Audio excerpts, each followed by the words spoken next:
There is talk of censorship. Brazil censoring Elon Musk's X, Britain censoring or punishing people for saying hurty words, Kamala Harris saying that the First Amendment, the freedom of speech, is not an absolute right. It is. We're going to be talking about what we can do in order to protect our freedom of speech and to preserve our ability to communicate freely with others.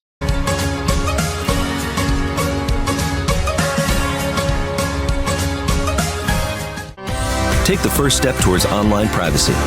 Get NordVPN. The Keystone wallet is the wallet that you want to be using to keep your crypto safe. Whether you are a Bitcoin maxi or an altcoin lover, it is perfect for you. Easy to use, 3 secure elements, and integrates easily with MetaMask, Kepler, and dozens of other extension wallets. Get one now to keep your crypto safe and secure. Go to bit.ly/CryptoRichKeystone. Hi, it's Crypto Rich working with you to get rich with, to maintain your freedom and get rich with crypto. We're talking about both these things here. I'm joined by Freaknik. Freaknik is the developer behind mathnodes.com, also known Melee DVPN, and we'll talk about that in a moment. Now, before I introduce him, please subscribe, follow me on Twitter, CryptoRichYT, join my official Telegram announcements channel. And given this video is all about censorship and what we can do to oppose censorship, stop watching me on YouTube. Please come and support my work on ODYSEE, Rumble, Podbean, and on 3Speak. And all you need to do is to put bit.ly/CryptoRich, Podbean, CryptoRich, 3Speak, CryptoRich, Rumble, CryptoRich, ODYSEE. Those are censorship-resistant platforms. Links in the description below. Hey, Freaknik, thank you so much for making yourself available. Oh, well, thanks for having me. I'm happy to be here. You're so welcome. It's taken ages to organize this video. And we're going to be doing another video soon. And that's also going to be about decentralized VPNs. Do you just want to say a little bit about yourself and what you do and who you are? Yeah, so I'm Freaknik, the CEO and core developer of Mela and Mathnodes, and we develop privacy technology for the Sentinel blockchain, but we also spread out into some other privacy coins as well to develop integrations into Sentinel using those privacy coins. But so we started it's just about 3 years ago now on the Sentinel chain, and we developed free and open source software for Sentinel for people to connect to decentralized VPNs. And Yes. We host nodes that the community can connect to as well as analytics for the Sentinel blockchain and a host of other things that you can find on our GitHub. But privacy is our main focus, privacy and freedom of speech, and that's strong as we want to go towards. So yes, and this thank you so much for saying that, Freaknik. And this conversation is kind of like going to be in 2 parts. But the way that I see it, it's where blockchain meets politics and freedom. One of the things that critics of Bitcoin and cryptocurrency say, well, it's got no practical uses. You can't really do anything with it. Well, hold on. What we're going to be talking about here is how we can use a particular blockchain application to preserve our freedom of speech, to fight censorship, and to be able to share information without repressive governments determining what we can have access to and what we can't. So let's start with, in terms of censorship, what's happening in the political arena in formerly Western liberal countries. Democracies, yes. Yeah, that's right.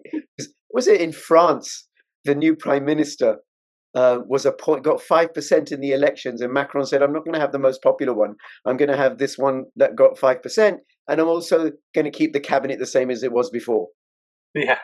Right. Democracies, it's kind of a paradigm shift for Western democracies, I think, within the last 2 or 3 years. Yeah, absolutely. And in the background, I think you'll get this as well, Freaknik, given that you're in the crypto world and you'll probably understand sound money. This is what happens when fiat currencies collapse, when the monetary system collapses, because it has no integrity at the base layer, because it steals people's energy and labor and skill. And then that corruption, that theft permeates through entire society, economy, the body politic. So we have the collapse of the rule of law. We have the collapse of formerly democratic institutions, which is what we're witnessing now. So that in the UK, I have to warn you, Freaknik, please don't use any hurty words. Okay? Otherwise, you may end up in prison And even though the prison spaces are full, they'll release somebody who's been done for assault or rape or something in order to make space for you and your hurty word crime. So yeah, that's the route that they seem to be taking. But I'm in the U.S., so I don't know if they can extradite me for that. But who knows? I don't know. Maybe. who knows? Well, Kamala Harris, when she becomes the president of the United States, oh my God, no. She's already said that the First Amendment is not an absolute right. Yeah, she did a speech I saw about 5 days ago, a little or maybe a couple days before the debate, where she was talking about why they need to censor social media platforms. And of course, she didn't use the word censor because that would, deter her voters.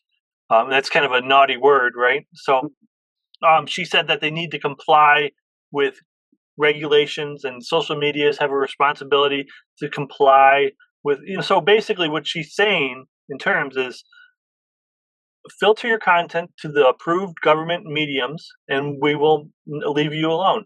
And that is extremely that's extremist, right? So the only content that you're allowed to make available to society is what the government says. That's the 1984 George Orwell's Ministry of Truth, right?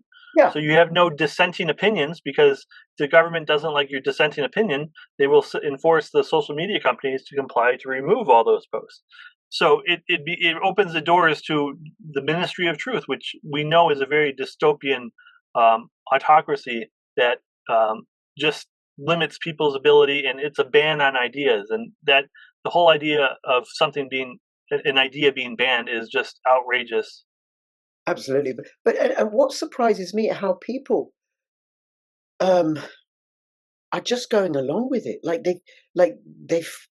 They want misinformation and disinformation censored. And not everybody, right? Not you and I, not white racist, right-wing Trump tard Brexiteer, anti-vax conspiracy theorists like white supremacists like me, right? And you may Yeah, also be a yeah, white yeah. supremacist like me. That's their argument. Yeah. Yeah, yeah.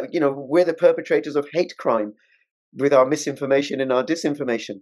But what surprises me is how much people are just going along with it, and they don't get the harm that censorship does. Do you want to speak to that? Yeah. So actually, I have a friend. He's so myself. I'm in my 40s, and my friend, he's 70. I think he'll be 71, or yeah, he's 70 this year. Anyway, I know him because I used to work with him when I worked at a bookstore, and I worked with him for many years, and I still keep in contact with him. And he is the most intelligent person that I know, as in he knows a lot about everything. Mm. And the thing is, uh, I've kind of swayed in my political dissent from his opinions, but he's a great person to have discourse with because he never gets upset, and he always uses logical arguments. But I was telling him about I showed him the video of Kamala saying that they need to have government regulations of ideas, and he actually is a big Democrat and always has been. And I used to be a Democrat in my 20s before I learned a lot more about the world.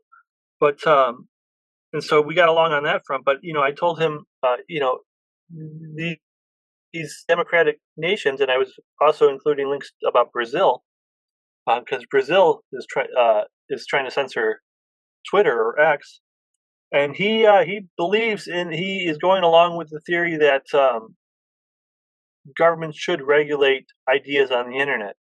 And his argument was that it's not a very good argument, and I quickly refuted it. But he said, people don't need to drive in a lane on the highway. They can just use any lane they want or go between two lanes because it's all about freedom. I said, well, that puts people in physical harm. Yeah. Whereas a ban on ideas or not allowing people to express themselves and their ideas is harmful to society.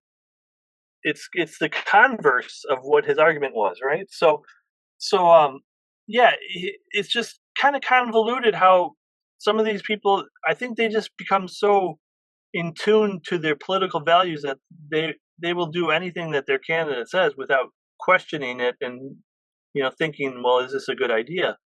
And I continue to send him texts. Yeah, he's a 70-year-old man, and he uses an iPhone, and he's actually pretty good at texting, though he does use his single thumbs. But um, him and I go back and forth on this topic, and it's a good one to have, because you need to have those other people in your life to see why they believe that what they do, and because it allows you to get a better stronghold on your arguments, if you can easily counter theirs. And it's good to do it in person or in on chat, but it's just really interesting how a lot of these people seem not to care and not to understand the impact it will have on society as a whole. Yeah, absolutely. Well, I think you should ask your friend, and then maybe I'll do this with any of my friends, but I can't think of any friends of mine that actually favor censorship. But perhaps I need to find out a bit more. Is ask them, do you think the North Korean government has a right to censor people's speech and to limit what they can or cannot say? Yeah, that's exactly Nice. right. And the Yeah, same with Saudi Arabia. And I assume they would say no. Well, okay, well, then there's some hypocrisy here. Because this, you say this government can censor its citizens' speech, but this government can't. Well, how do you yeah. know? Yeah, And what's the difference? Yeah, why can one country do it but the other can't? You know? ah, uh, okay, now the other thing I just thought we'd mention is the arrest of Pavel Durov, the founder of Telegram, the co-founder of Yeah, Telegram. yeah, that's pretty Clearly, wild. that yeah, that is something else. And I know there's provisions in the Constitution in terms of freedom of speech that prevent the government from opening people's letters, from opening people's. Well, that's kind of iffy. That's kind of a gray area, because in the United States, during the Red Scare after the Russian Revolution, the U.S. government was opening any anarchists, any communists, any socialist mail and reading them. This is fact. It's called the what was it called? Let me see. Hold on, I got it. What was it called? The Palmer raids is what Right. they called it. Because Palmer is the one that was behind opening and reading the communications of political dissidents. Wow. So this all had, and what they did in the 20 to 2022, they deported a lot of socialists, anarchists, and communists to other countries. That if they read their letters and saw that they were in this political realm, that they would. It's really interesting. You should read a book about the Palmer raids. Well, It's I didn't fascinating. know And that. so yeah, so they were opening people's mail, and it's never stopped since. So they just there's no public view on that these days. But Right, but it's the sort of thing that people would expect. I would expect happens in totalitarian states like Saudi Arabia or North Korea. And the argument that I was going to make, that I'm going to make anyway, is that being able to access the government being able to spy on people's social media posts is the equivalent of reading people's mail. And that when the press, the Caxton press, was invented, the powers that be of the day were terrified of this free exchange of ideas because it threatened the church. That, oh my God, they didn't have a monopoly on the narrative anymore, and we have that happening again. that's a good point. That's exactly why they want to breach our private communications, is because they want to have that monopoly on the narrative.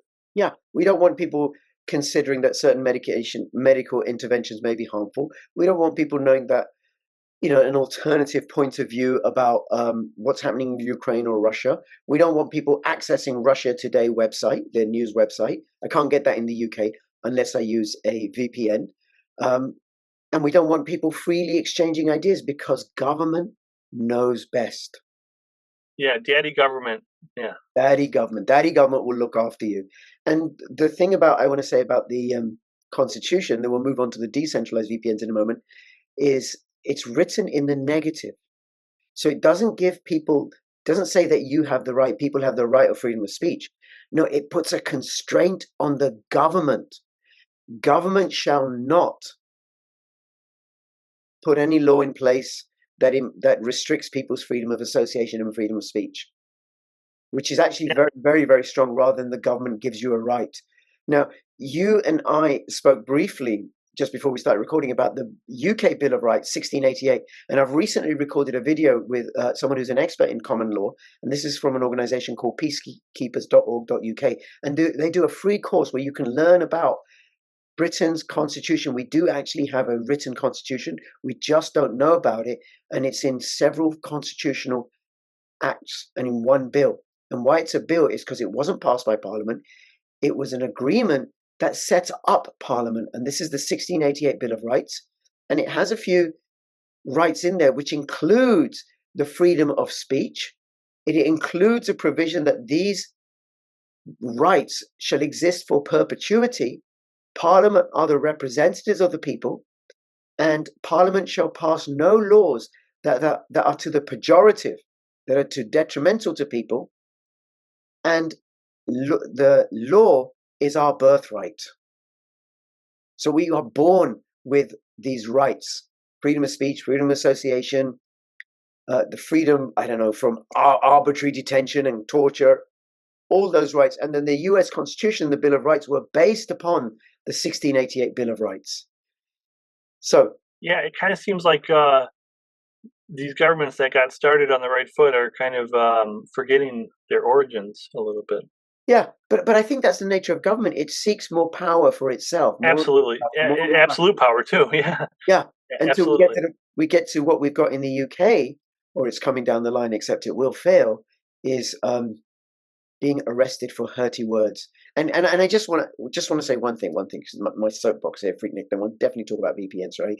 Is Keir Starmer's Labour government, WF Labour government, is talking about bringing in laws to ban Islamophobia. Now, I am horrified by this idea. It's completely disgusting. I am a Muslim, and I do not want Islamophobia banned. One, they don't know how they're going to define it. But two, you're going to make it illegal to criticize Islam, but not Christianity? You can still criticize Judaism. You can still criticize Hinduism. Well, that's just going to create conflict, resentment. And this government doesn't care about Muslims because it's spending money on killing them abroad. It has a long, noble tradition, many hundreds of years of killing Muslims. In fact, going back to the Crusades, Yeah, right. Thousands of years of killing Muslims, and now we're so worried about hurty words towards Muslims. You're all right, Keir Starmer. I'm not hurt by hurty words. I had a friend that said that about 3 or 4 years ago, when all this hurty words speak started happening, where people were very easily offended by little things that comedians used to say 15 years ago, and then people would laugh at. Yeah. Right. And she said that the world's headed in a purity spiral. Yes. So it's just a feedback loop. Everything becomes more and more offended, and we can't do this, we can't do this, can't do that, can't do this, and everything just becomes a spiral of quote unquote purity, right? So it's a complete nonsense. Yes, absolutely. Okay. Now, where do VPNs come into play when it comes to protecting our freedom of speech and our access to information? Well, VPNs in the traditional sense, where like a NordVPN or Proton VPN, those are useful because if for example, if you're in Brazil and you can't access Rumble because Rumble is banned in Brazil, I just found this out. It's also banned. It's also banned in France, by the way. Yeah, that's right. I heard that he left Europe, the owner of Rumble, because after Duroff's arrest. Yes. But so if you're in Brazil or France and you can't access Rumble, you can't access Twitter, you can use a VPN. The only problem with those VPNs is they're centralized, right? So that's where blockchain comes in, because the whole foundation of blockchain is censorship resistance, right? So blockchains. So what's the problem with a centralized VPN? Well, I mean, they're controlled by one organization or one central authority, right? So if they're told to comply, they will have to, right? Because and also that they can restrict access, and all the nodes are controlled by them, so they can log your information and what websites you're going to. And a lot of these centralized VPNs say they don't log, but there's no provability behind that. Like, I mean, you can say whatever you want, right? Mm-hmm. And people will just blindly believe you. But in Sentinel, the decentralized VPN, it's provably it does not log anything. You can view it because all the source code is open, and you know that it doesn't log any information about people connecting to the decentralized network of nodes.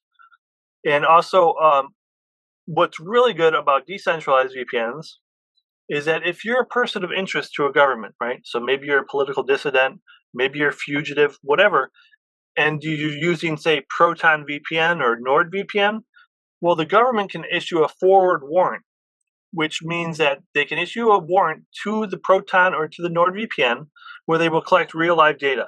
So they know that person A, who is a dissident or a fugitive, lives at address 1234 whatever street, and they know that that address has an ISP subscription. They know the IP address of that person who lives at that house. And so they will do a forward warrant to collect data of that IP address connecting to the NordVPN or any centralized VPN. And so they can collect real-time data of where that user is connecting through the VPN, which the whole point of a VPN is to obscure your network traffic. But because these centralized authorities, centralized VPNs, are compliant with government regulations, they have to comply with forward warrants.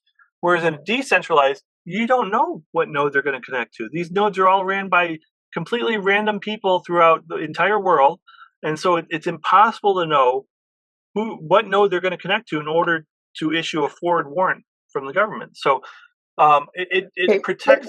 Let me just explain this, hopefully in layperson speak, for people who aren't familiar with decentralized and nodes and Sentinel.co, right? Which is, so let me say, so what a VPN does is it encrypt, whether it's decentralized or centralized, is it encrypts traffic so that the traffic that goes in and out of my computer is being rewritten so that it's illegible. It can't be read. So nobody can see what's going in or what's going out. That's the idea of a virtual private network. Now, what happens with a centralized VPN is you have one entity which does all that encryption. And it's a registered company located somewhere with headquarters and all of that, right? And operating in different jurisdictions, and it's regulatory compliant. So then what can happen is that a government can come along and say, listen, we order you to let us know what's going in and out of this person's computer. And because of centralized VPN, their code isn't open for all to see for commercial confidentiality, because they invented it, proprietary reasons, all that stuff. You can't actually ever check whether the encryption is still happening or not, or whether there are any backdoors that have been put in by the VPN or by the government, or even by an intelligence agency doing it without the centralized VPN's knowledge or something, right? We just don't know. Now, Sentinel.co, this is a blockchain project. They have an open source code, which means anybody can look at the code. It's freely available. You can go check it if you're a coder and look for holes and bugs and things like that. And it's been checked about, I don't know how many thousands of times, and you can copy it, and many people have copied it. But instead of it, the VPN, the traffic being encrypted by one centralized entity, it's shared by many, many entities. It could be me, it could be you, it could be Freaknik, that it's so easy to set up on a laptop, on an Android phone, on an iPhone, all over the place. Anybody can become part of this network that encrypts data. So if, for example, data is going from your computer to Freaknik's computer, where he's doing the encryption, and then it goes from his computer to my computer, where I'm doing more encryption, before it goes to whoever you want to send it to. And if Freaknik stops encrypting, well, it won't go to him anymore. It'll bypass and go to me, and I'm still encrypting. So there's, I don't know how many hundreds or thousands of entities or nodes within this shared network of agents that are encrypting all the data and sharing it freely. So if a government comes along, who do they go to? Yeah, they don't know. It's complete. It's so, because it's a centralized VPN. There's one entity that you go to. Yes. Sentinel with the decentralized, there's I don't even know 7,000 plus nodes ran by several hundred community members. So instead of one entity, there's several hundred entities that are running thousands of these nodes. So it's completely decentralized. You don't know who they're going to connect to next. Yes. And it creates the censorship resistant aspect that blockchain is so familiar with. And they're all over the world. One of the things I was looking at the distribution of Sentinel's nodes, and one of the things I noticed is there are Sentinel nodes for these entities encrypting information in Pakistan, and in Russia. In Russia, VPNs are banned. In Pakistan, you have to register your VPN.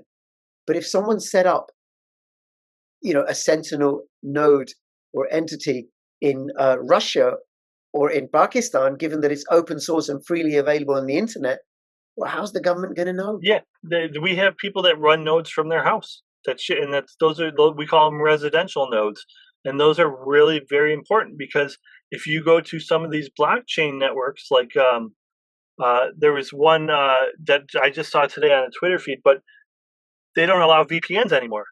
But because a residential VPN is on a home network, on a home-based ISP, it automatically gets sent through to the domain, and they think it's just a regular user transacting.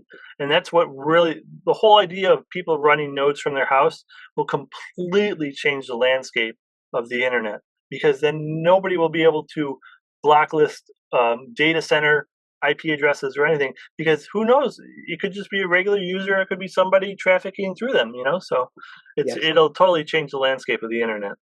Absolutely. And it gives people access to information that the government wouldn't necessarily want you to have. So, for example, in Pakistan, Twitter is banned, except, by the way, for the government bigwigs.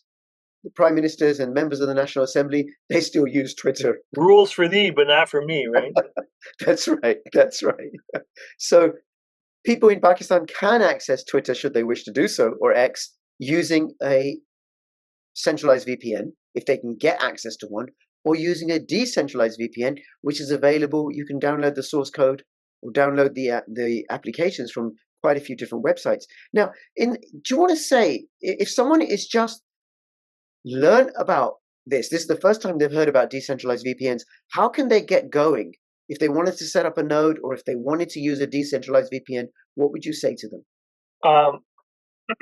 The best resource is to go to the documentation page on Sentinel, which is docs.sentinel.co. Everything you need is there. There's software to run a node, which is very intuitive, very simple. This software to run a node was just created within the last couple of months by a community developer, Fox iNodes, and I used it just the other day, and it was so simple to use. We needed this for a long time because the setting up a node process was kind of convoluted, and you had to enter this command, and if you don't know what all these commands do, you don't know what you're doing. But this is just like a menu-based system where you just point and click, right? So they did a really good job with that. And docs.sentinel.co shows you the applications that you can download to connect to the decentralized VPN network, and other applications along with more advanced information. Right. Okay. And just a little bit more on that. So somebody watching this can go to docs.sentinel.co, and I'll have the links in the description below, and you can set up your own decentralized VPN on your home laptop or your home computer. And you earn coins by doing it too. That's right. You earn cryptocurrencies. Now, what cryptocurrencies can you earn? You can earn DVPN, which is the native currency of Sentinel. You can earn Osmosis if somebody pays in Osmosis. You can earn Atom, Cosmos, if somebody pays in Cosmos. So those are the three right now that you can earn as being a node runner. Okay, and just on those, right, it is, if you're new to the world of crypto, there is going to be a little bit of a learning curve. But then, in order to defeat the Great Reset and to restore our freedoms, it's going to require some learning here, right? Yeah, you got to put a little work in. Right? Yeah, so we can navigate through the totalitarianism and defeat the totalitarianism that's coming our way. So now, DVPN, Osmo, and Atom, so you can earn those coins, those tokens, by running a node, which is very simple to set up. And then you can, should you wish to do so, and I have a whole series of videos about how you can set up Osmo, cryptocurrencies, and Atom and DVPN and earn interest by staking them in your wallet, which means you hold them in a particular way. They're in your wallet. Nobody has access to them, and you earn rewards. You can also convert them to Bitcoin. Yay! Should you wish to accrue more Bitcoin. So you can earn money by providing freedom of information, by resisting censorship, providing that service to anyone in the world. And you're doing a good thing for the people too, which absolutely can't be understated. Yes. And DVPN is much, much cheaper than, I think, virtually all centralized VPNs that are available. Absolutely. Yeah, about 4x less than a centralized VPN. Yeah. And there are some projects that have set up free DVPNs that run on mobiles.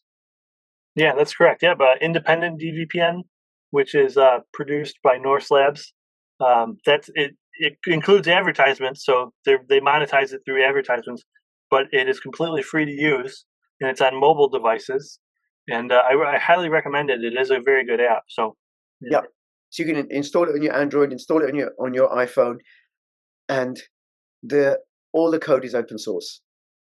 So absolutely. you can check it. It's been checked and verified.